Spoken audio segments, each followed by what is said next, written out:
अकेले रहो चैनल पर आपका स्वागत है। अगर आप शिव जी के सच्चे भक्त हैं तो चैनल को सब्सक्राइब जरूर करें। नंदी महाराज के कान में अपनी बात कहने से पहले बोलना चाहिए। यह एक अक्षर भगवान शिव ने खुद नंदी जी को वरदान दिया था कि जहां जहां मैं विराजमान रहूंगा वहां पर तुम भी विराजमान होंगे। भगवान शिव के प्रमुख गणों में एक नंदी महाराज हैं। नंदी देव उनके परम भक्त माने गए हैं। भगवान शिव की सभी लीलाओं के साक्षी भी नंदी हैं। हिंदू मान्यताओं के अनुसार नंदी भगवान शिव का वाहन है। वह एक बैल का रूप है। शिव की भक्ति में विश्वास रखने वाले शिव पार्वती, गणेश, कार्तिकेय के बाद उन्हीं की पूजा करते हैं। नंदी को अक्षता और फूलों से सजाया जाता है। नंदी हमेशा शिव के सामने रहते हैं।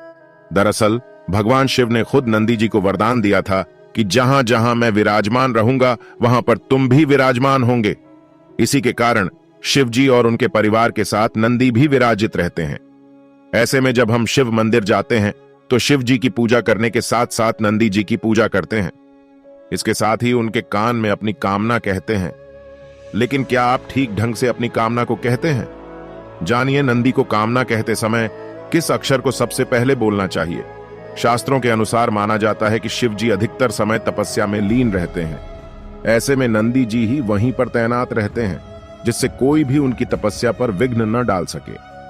ऐसे में जो भी भक्त भगवान शंकर से अपनी कामना कहना चाहते हैं वह लोग नंदी जी से अपनी मनोकामना को कह देते हैं, जिससे वह भगवान शिव तक भी पहुंच जाती है। एक पुरानी मान्यता के अनुसार स्वयं भगवान शिव जी ने नंदी को वरदान दिया था कि जो तुम्हारे कान में आकर अपनी मनोकामना कहेगा तो उसकी हर इच्छा अवश्य पूरी होगी। सबसे पहले बोलें, ये शब्द भोलेनाथ दूर करेंगे। सभी कष्ट शास्त्रों के अनुसार नंदी के कान में कोई भी कामना कहने से पहले AUM शब्द बोलना चाहिए। इसके बाद ही अपनी कामना कहनी चाहिए। हिंदू धर्म में AUM का विशेष महत्व है। आप देखेंगे कि अधिकतर मंत्रों की शुरुआत इसी शब्द के साथ होती है। यह केवल एक शब्द नहीं है बल्कि AUM को संपूर्ण ब्रह्मांड का प्रतीक माना जाता है। AUM का उच्चारण करने मात्र से आसपास सकारात्मक ऊर्जा का विकास होता है। जाने नंदी जी की कानों में मनोकामना बोलने के नियम। भगवान शिव के सबसे प्रिय गणों में से एक हैं नंदी। नंदी जी कैलाश पर्वत के द्वारपाल भी हैं। आप सभी ने देखा होगा कि शिव मंदिर में शिवलिंग के सामने कुछ दूरी पर नंदी जी विराजमान रहते हैं। कई लोग जब मंदिर जाते हैं तो नंदी के कानों में अपनी मनोकामना बोलते हैं। ऐसी मान्यता है कि नंदी के कानों में अपनी मनोकामना बोलने से वह जरूर पूरी हो जाती है। लेकिन कई लोग सिर्फ भगवान शिव की पूजा करके ही घर चले जाते हैं। लेकिन भगवान शिव के साथ नंदी की पूजा करना भी बेहद महत्वपूर्ण है। भगवान शिव ने नंदी को वरदान दिया था कि जहां उनका वास होगा वहां नंदी हमेशा विराजमान रहेंगे। नंदी के कान में क्यों कहते हैं अपनी कामना?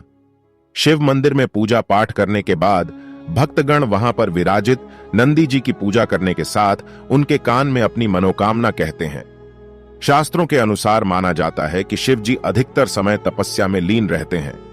ऐसे में नंदी जी ही वहीं पर तैनात रहते हैं जिससे कोई भी उनकी तपस्या पर विघ्न न डाल सके।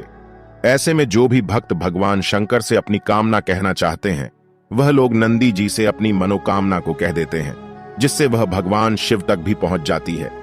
इसी के कारण नंदी जी के कान में अपनी कामना कहने की परंपरा सदियों से चली आ रही है। वहीं एक अन्य मान्यता के अनुसार स्वयं भगवान शिव जी ने नंदी को वरदान दिया था कि जो तुम्हारे कान में आकर अपनी मनोकामना कहेगा तो उसकी हर इच्छा अवश्य पूरी होगी। नंदी के कान में सबसे पहले बोलें। ये शब्द नंदी के कान में अपनी कामना कहने से पहले जरूर बोलें। ये एक शब्द जल्द पूरी होगी मनोकामना। शिवलिंग की पूजा करने के बाद नंदी जी के सामने भी घी दीपक जरूर जलाएं।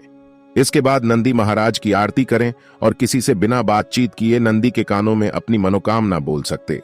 नंदी के कान में क्या कहें? शास्त्रों के अनुसार नंदी जी के कानों में अपनी कामना कहने से वह जल्द पूरी हो जाती है। ऐसे में जानिए किस अपनी कामना कहने से पहले कौन सा शब्द बोलना होगा शुभ। भगवान शिव के प्रमुख गणों में से एक नंदी है। मान्यता है कि नंदी जी कैलाश पर्वत के द्वारपाल है। नंदी जी बैल का रूप है। आप किसी भी शिव मंदिर में जाएंगे तो नंदी जी की मूर्ति अवश्य मिल जाती है। नंदी के कान में पहले क्यों बोलना चाहिए वो शब्द? हर किसी के मन में यह सवाल जरूर उठ रहा होगा कि आखिर अपनी कामना कहने से पहले ऊ क्यों बोलना चाहिए। बता दें कि हिंदू धर्म में ऊ का विशेष महत्व है। आप देखेंगे कि अधिकतर मंत्रों की शुरुआत इसी शब्द के साथ होती है। यह केवल एक शब्द नहीं है बल्कि ऊ को संपूर्ण ब्रह्मांड का प्रतीक माना जाता है। ऊ का उच्चारण करने मात्र से आसपास सकारात्मक ऊर्जा का विकास होता है। इसके साथ ही यह शब्द सभी देवी देवता का एक संयुक्त रूप है। इस चमत्कारी शब्द में इतनी ताकत है कि इसे बोलने मात्र से ही व्यक्ति के आधे कष्ट दूर हो जाते हैं।